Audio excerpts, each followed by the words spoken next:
Turbo ജോസിൻ്റെ കൂടെയുള്ള theatre എക്സ്പീരിയൻസിന് വേണ്ടിയിട്ട് അക്ഷമരായി കാത്തിരിക്കുകയാണ് ആരാധകർ. വേൾഡ് വൈഡ് 50-ൽ കൂടുതൽ രാജ്യങ്ങളിലാണല്ലോ ഒരേ സമയത്ത് ഈ ഒരു ചിത്രം തിയേറ്ററിൽ എത്തുന്നത്. ചിത്രത്തിൻ്റെ വേൾഡ് വൈഡ് പ്രീസെയിൽ കളക്ഷൻ തന്നെ 2.5 കോടിക്ക് മുകളിൽ എത്തിയിട്ടുണ്ട്. ഇനിയും ഒരുപാട് രാജ്യങ്ങളിൽ ചിത്രത്തിൻ്റെ അഡ്വാൻസ് ബുക്കിംഗ് ആരംഭിച്ചിട്ടില്ല. ഒരുപാട് തിയേറ്ററിൽ കേരളത്തിൽ ഉൾപ്പെടെ അഡ്വാൻസ് ബുക്കിംഗ് ആരംഭിക്കാനുണ്ട്. എന്നിട്ടും 2.5 കോടി എന്ന ഫിഗറിലേക്ക് പ്രീസെയിൽ കളക്ഷൻ എത്തപ്പെടാൻ സാധിച്ചിട്ടുണ്ടെങ്കിൽ അത് ചിത്രത്തിൻ്റെ ഹൈപ്പ് കൊണ്ട് മാത്രം തന്നെ.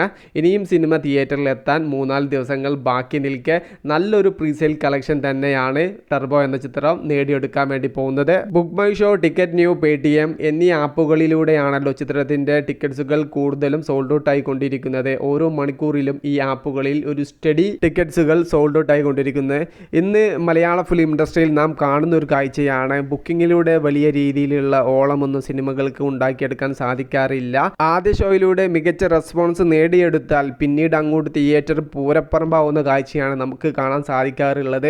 അത്തരത്തിൽ ഒരു പോസിറ്റീവ് റിപ്പോർട്ടാണ് ടർബോ എന്ന ചിത്രത്തിന് വരുന്നതെങ്കിൽ ആദ്യ ദിവസം 20 കോടിക്ക് മുകളിൽ വേൾഡ് വൈഡ് കളക്ഷൻ നേടാൻ ഈ ഒരു ചിത്രത്തിന് സാധിക്കും. കാരണം ഇന്ന് മലയാള സിനിമയുടെ കേരളത്തിൽ നിന്നും കിട്ടുന്നതിനേക്കാൾ കൂടുതൽ കളക്ഷനാണ് വിദേശ രാജ്യങ്ങളിൽ പോസിറ്റീവ് റിപ്പോർട്ട് കിട്ടിയ മലയാള സിനിമയ്ക്ക് കിട്ടിക്കൊണ്ടിരിക്കുന്നത്. അപ്പോൾ മെഗാസ്റ്റാറിൻ്റെ സ്ട്രോങ് ഏരിയയായ GCCയിലൊക്കെ ഈ ഒരു സിനിമയ്ക്ക് പോസിറ്റീവ് റിപ്പോർട്ടാണ് വരുന്നതെങ്കിൽ മികച്ച രീതിയിലുള്ള ഒരു കളക്ഷൻ വേട്ട തന്നെ നടത്താൻ ഈ ഒരു ചിത്രത്തിന് സാധിക്കും. തീർന്നിട്ടില്ല, ചിത്രത്തിൻ്റെ പോസിറ്റീവ് റിപ്പോർട്ടാണ് വരുന്നതെങ്കിൽ ഫാസ്റ്റസ്റ്റ് 50 CRഉം ഫാസ്റ്റസ്റ്റ് 100 CRയിലും ഇടം പിടിക്കാൻ ചിത്രത്തിന് സാധിക്കും. കേരളത്തിൽ നിന്നും മാത്രം തന്നെ ചിലപ്പോൾ 50 കോടിക്ക് മുകളിൽ കളക്ഷൻ നേടാനുള്ള സാധ്യതയും നാം കാണുന്നുണ്ട്. ആരൊക്കെ ടർബോക്ക് വേണ്ടി കാത്തിരിക്കുന്നു? നമ്മളുടെ അഭിപ്രായത്തോട് നിങ്ങൾ യോജിക്കുന്നുണ്ടോ? ജസ്റ്റ് ഒന്ന് കമൻ്റ് ആയിട്ട് രേഖപ്പെടുത്തുക. മൂവി പ്ലസ് മീഡിയ, ഞാൻ ജിനു ജനാസ്. പുതുസായിട്ട് ആരെങ്കിലും നമ്മൾ ചാനൽ കാണുന്നവരുണ്ടെങ്കിൽ സബ്സ്ക്രൈബ് ചെയ്യുക, ബെൽ ബട്ടൺ അടിച്ച് പൊട്ടിക്കുക, നോട്ടിഫിക്കേഷൻ ഓൺ ആക്കുക. ഓക്കെ, അപ്പോൾ അടുത്ത വീഡിയോയിൽ കാണും വരെ ബൈ ഫ്രണ്ട്സ്.